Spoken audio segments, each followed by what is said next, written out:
vamos a empezar hoy con esta transmisión, ¿no? Decía buenos días, buenas tardes, buenas noches, porque dependiendo del tiempo en que otras personas lo puedan ver este estudio, seguimos. Y hoy vamos a tocar el tema del templo, ¿no? ¿Qué es lo que representó el templo? ¿Qué es lo que representa actualmente? ¿Cómo era que se manejaba?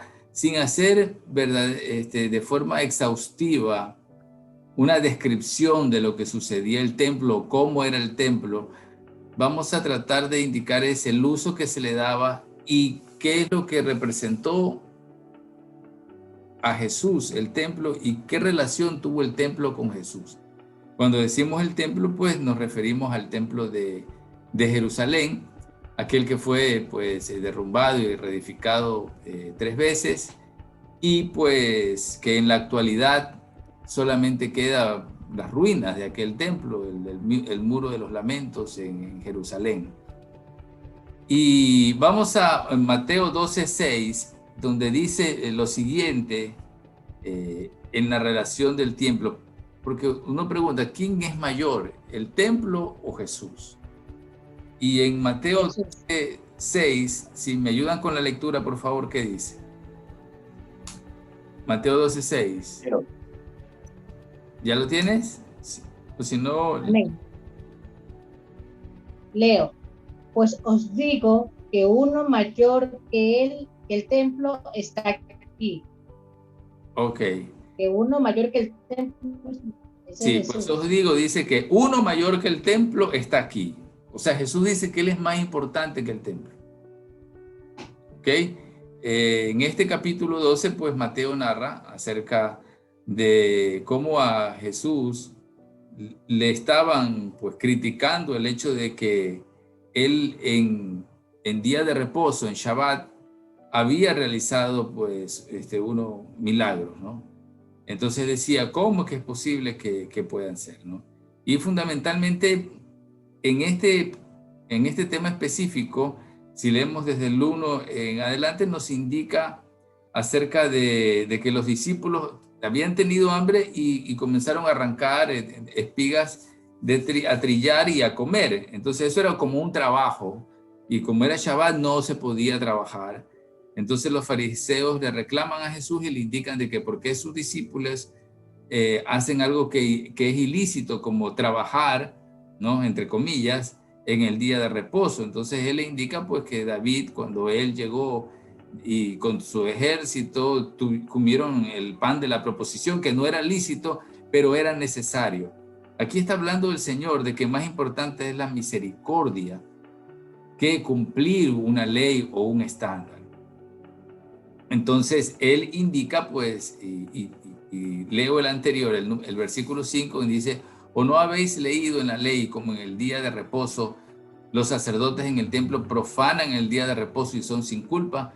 Porque en el día de reposo los sacerdotes de esa época también trabajaban en el templo, realizaban actividades, el incienso, todo lo que tenía que ver con el ceremonial, y lo realizaban y trabajaban, y supuestamente la ley era para todos, sin embargo ellos no. Entonces él dice, pues os digo que uno mayor que el templo está aquí. ¿Ok?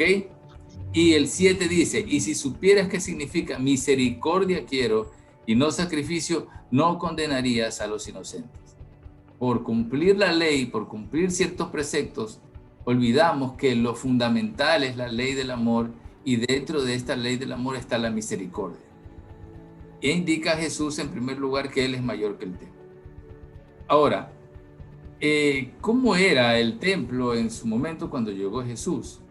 En Mateo 21:12 dice, cuando Jesús entra al templo, dice, y entró Jesús en el templo de Dios y echó fuera a todos los que vendían y compraban en el templo, y volcó las mesas de los cambistas y las sillas de los que vendían palomas. Y les dijo, escrito está, mi casa, casa de oración será llamada, mas vosotros la habéis hecho cueva de ladrones. ¿Ok? Entonces aquí estamos viendo cómo Jesús indica que la casa de Dios no es un lugar para hacer negocio, no es un lugar para comerciar, no es un lugar para vender algo, es fundamentalmente, dentro de las otras cosas, una casa de oración.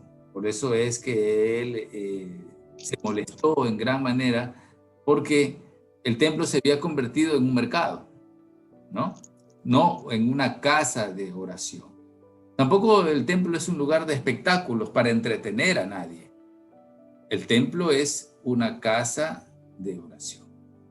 Ok, Jesús hacía muchos milagros y dice en la escritura que los principales sacerdotes y los escribas, esto en Mateo 21:15, los principales sacerdotes y los escribas, viendo las maravillas que hacía Jesús, y a los muchachos aclamando en el templo y diciendo, Hosana, el hijo de David, se indignaron. Entonces, ellos iban al templo, estos jóvenes, para aclamar a Dios, para darle gloria, para glorificar, para alabar a Dios. Entonces, el templo es un lugar de oración, también es un templo, el templo es un lugar de alabanza. ¿De acuerdo? Entonces, y después de esto, vemos en Mateo que Jesús hace una referencia entre el oro que había en el templo. Recordemos que el templo era un lugar muy lujoso. Piedras que tenían oro. Era un lugar que tenía una finura extrema en su concepción, como había sido hecha. Y era de por sí que llamaba la atención. Y Jesús dice en Mateo 23:17, si me ayudan, Mateo 23:17 y 18 y 19. Mateo 23:17, 18 y 19, ¿no? Mateo 23 del 17 al 19. Es importante entender esto porque él hace un ejemplo o una comparación entre el oro o el templo. ¿Qué es más importante? Si me ayudan con la lectura en eso, por favor. Amén. Insensatos y ciegos, ¿por qué? ¿Cuál es el mayor, el oro o el templo que santifica el oro? También decís, si alguno jura por el altar, no es nada, pero si alguno jura por la ofrenda que está sobre él, es deudor. Necios y ciegos, porque ¿cuál es mayor, la ofrenda o el altar que santifica la ofrenda? Ok, muy bien, gracias. Aquí el Señor nos indica verdaderamente la importancia del oro en sí. O sea, el dinero, el oro, las posesiones que hay en el altar no significan nada, verdaderamente, sino por el lugar donde se encuentra, por la santificación que está por el lugar en que se encontraba, ¿no? Entonces, él dice, ¿cuál es el mayor, el oro o el templo que santifica el oro? Nosotros podemos ir a un templo, ¿verdad? Pero cuando entramos al templo, no es lo que nosotros somos como personas lo importante, sino el templo, en este caso, santificaba lo que se realizaba dentro de él. Después vamos a ver un poco más acerca de quién es el verdadero santo, ¿no? Entonces, ¿y qué pasa en Mateo 24:1? Leo, dice, cuando Jesús salió del templo y se iba, se acercaron sus discípulos para mostrarle los edificios del templo. Respondiendo él les dijo, ¿veis todo esto? De cierto os digo que no quedará aquí piedra sobre piedra que no sea derribada. El Señor aquí, ¿qué es lo que hizo? Como todos sabemos, en su mayoría, ¿no? Van los discípulos y le enseñan lo maravilloso que era el templo. Mira esos edificios, mira esas rocas de toneladas, mira todo esto esplendor. Y él dice que definitivamente ese templo va a quedar destruido totalmente. Y eso sucedió en el año 70 después de Cristo. Los romanos destruyeron totalmente y dicen que inclusive el oro que había dentro de las piedras que unían y calafateaban algunas piedras fueron arrancados y por eso ellos sacaron piedra sobre piedra, ¿no? Lo que quedó apenas fue el muro de los lamentos que hasta ahora se mantiene. Entonces, todo lo que tiene que ver con el templo en la parte física hasta la llegada de Jesús es algo simplemente material. Es lo que representa el templo, lo que nos lleva a nosotros a tener una idea clara cuando uno va al templo. No es el lugar donde está, ni qué tan grandioso, ni qué tantas luces, ni cuántas personas estén ahí. Lo grandioso ahí es la relación que tú tienes con Dios cuando entras en ese lugar. Es eso lo que viene, ¿no? Entonces, imagínense que al templo también fue Judas. En Mateo 27:3, si me ayudas por favor con la lectura. Mateo 27:3, nosotros vamos a ver lo que hizo Judas, a dónde fue después de que se enteró lo que iba a pasar con Jesús. Leo. Entonces Judas, el que le había entregado, viendo que era condenado, devolvió arrepentido las 30 piezas de plata a los principales sacerdotes y a los ancianos. Ok, muy bien. Si nosotros vamos un poquito más atrás, entonces vamos a ver. Lee el 5, por favor. El 4 y el 5. De ahí mismo. Diciendo, yo he pecado, entregando sangre inocente, mas ellos dijeron, ¿qué nos importa a nosotros? Allá tú. Y arrojando las piezas de plata en el templo, salió y fue y se ahorcó. Ok. ¿Dónde tuvo la reunión Judas con los principales sacerdotes? En el templo. En el templo, ¿verdad? O sea, haciendo lo que Jesús se había enojado y había pues él tumbado todo lo que estaba ahí porque estaban comerciando. Estaba el negocio que había hecho por el cual le habían pagado las 30 monedas de plata y por lo que él había vendido a Jesús y se había arrepentido y volvió al templo, ¿no? Verdaderamente increíble que el templo se preste para esas cosas, pero así era en esos tiempos, ¿no? Entonces, nosotros podemos ver algunas situaciones que hacía. Vamos a Lucas 2, capítulo 37, a ver cómo uno puede servir dentro del templo, ¿no? Lucas 2, capítulo 37, y leo. Dice, y era viuda, hacía 84 años y no se apartaba del templo, sirviendo de noche y de día con ayunos y oraciones. ¿Con qué servía? Con ayuno y oraciones. Entonces, hermanos, cuando usted ayuna, cuando hace oraciones, está sirviendo para la obra de Dios.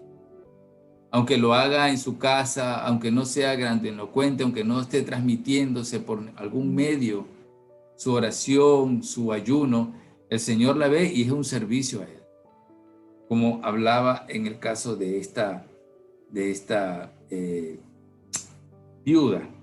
Ahora, también hay una connotación del templo cuando Satanás tienta a Jesús. Satanás a Jesús lo lleva, dice, al pináculo del templo. Y leo, Lucas 4:9. Y le llevó a Jerusalén, dice, y le puso sobre el pináculo del templo y le dijo, si eres hijo de Dios, échate de aquí abajo, porque escrito está, a sus ángeles mandará acerca de ti que te guarden, ¿no? Ahí le explica pues ese tema. Entonces, obviamente Jesús responde y le indica pues que él no lo haría porque no hay que tentar a Dios.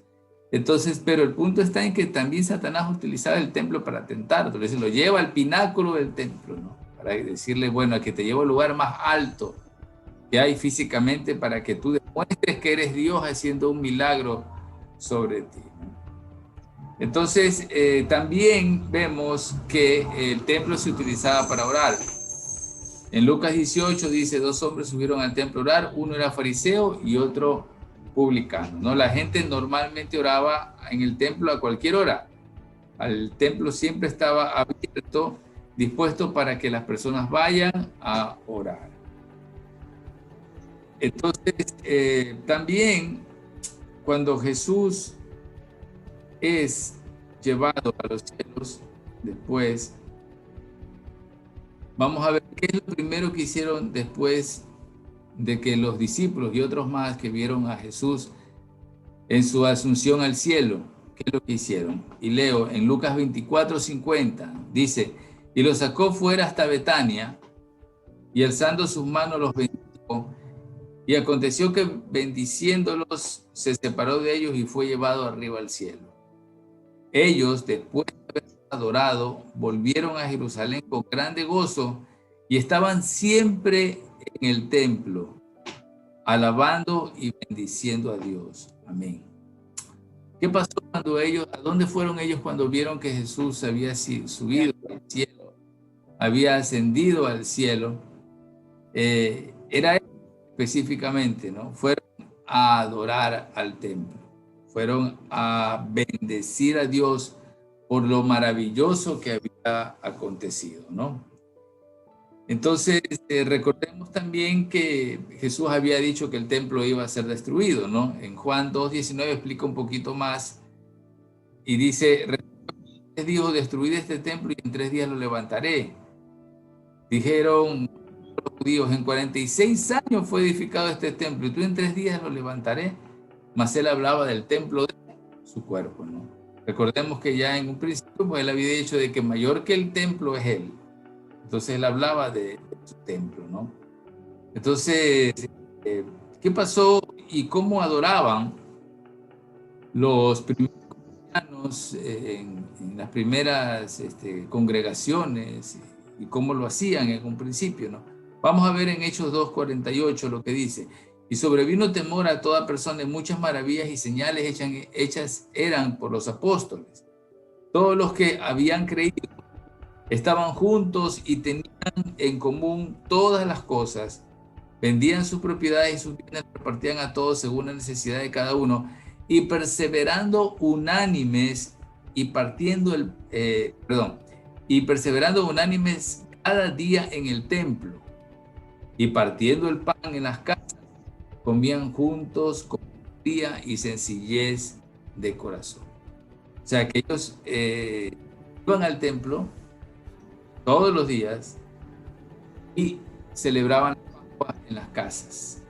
Comían juntos con alegría y sencillez de corazón, alabando a Dios, dice 47, y teniendo favor con todo el pueblo, y el Señor añadía cada día a la iglesia los que había de ser salvos. Es importante ver esta labor que realizaron los apóstoles, de los cuales pues fueron los que nombrados por Jesús directamente están en la actualidad.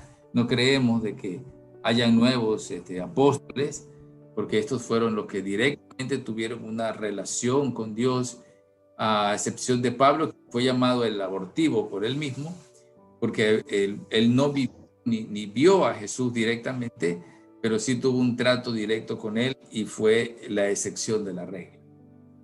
Entonces, quedamos en esto, ¿no? ¿Adoramos al Señor en el templo o dónde debemos adorarlo y cómo adorarlo? Fue una pregunta que tuvo una mujer samaritana, la que estaba precisamente en su conversación con el Señor, y ella dice, cuando habla con Jesús en Juan 4:20 en adelante, nuestros padres adoraron en este monte y vosotros decís que en Jerusalén es el lugar donde se debe adorar. Jesús le dijo, mujer, créeme que la hora viene cuando ni en este monte ni en Jerusalén adoraréis al Padre. Vosotros adoráis lo que no sabéis, nosotros adoramos lo que sabemos, porque la salvación viene de los judíos. Mas la hora viene y ahora es cuando los verdaderos adoradores adorarán al Padre en espíritu y en verdad, porque también el Padre tales adoradores que le adoren. Dios es espíritu, y los que le adoran en espíritu y en verdad es necesario que adoren. Le dijo la mujer, sé que ha de venir el Mesías llamado el Cristo. Cuando Él venga nos declarará todas las cosas. Jesús les dijo, yo soy el que habla contigo. Cuando el Señor, esta conversación, esta mujer samaritana, Él explica el sentido y la verdadera sustancia de la adoración, en el cual el lugar ya deja de ser importante. No importa si es en el templo, porque de hecho Jesús ya vaticinaba que el templo iba a desaparecer. No importa que sea en el monte, porque también se va a dejar de adorar en aquel monte Gerizim. Pues la hora viene cuando los verdaderos adoradores adorarán al Padre en espíritu y en verdad, porque también el Padre de los adoradores busca que lo adoren. Dios es espíritu y los que le adoran en espíritu y en verdad es necesario que adoren.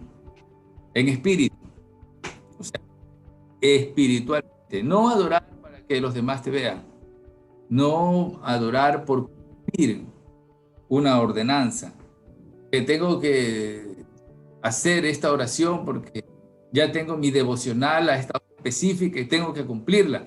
No, tienes que adorarlo en espíritu y en verdad.